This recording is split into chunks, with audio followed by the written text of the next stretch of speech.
लेके आई। हाँ सीताराम से भजो। नौ मन गुर घिउ नौ मन जौआ। नौ मन गुर घिउ नौ मन जौआ। पंडित से हवन करावा। हाँ सीताराम से भजो। हाजी पंडित से हवन करावा। हाँ सीताराम से भजो।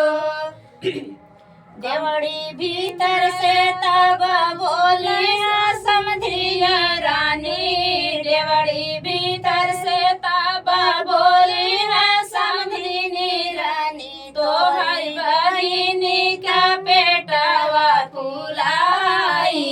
हाँ सीताराम से भजो।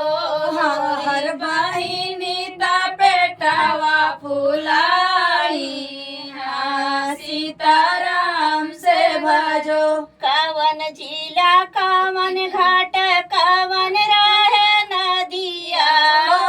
कवन जिला कवन घाट कवन रहे नदिया।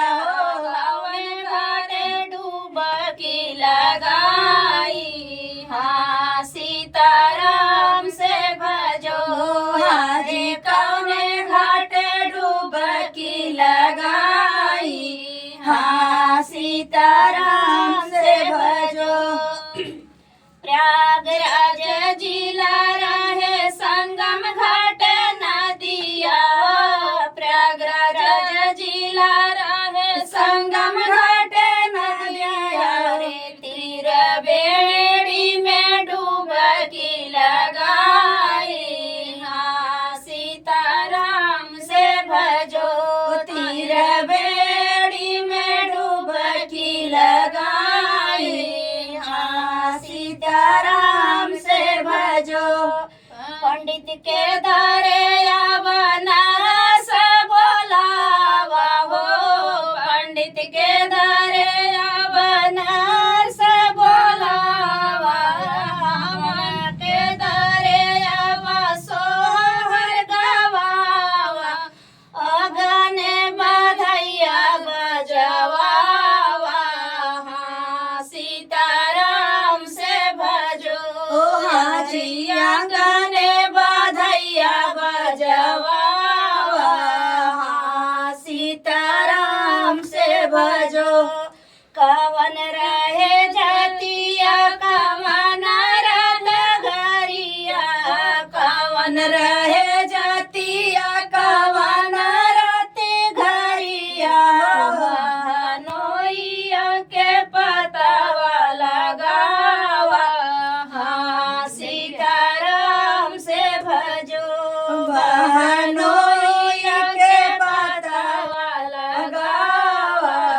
हाँ सीताराम से भजो। मुगल रहे जतिया आदि के रहे रतिया हो।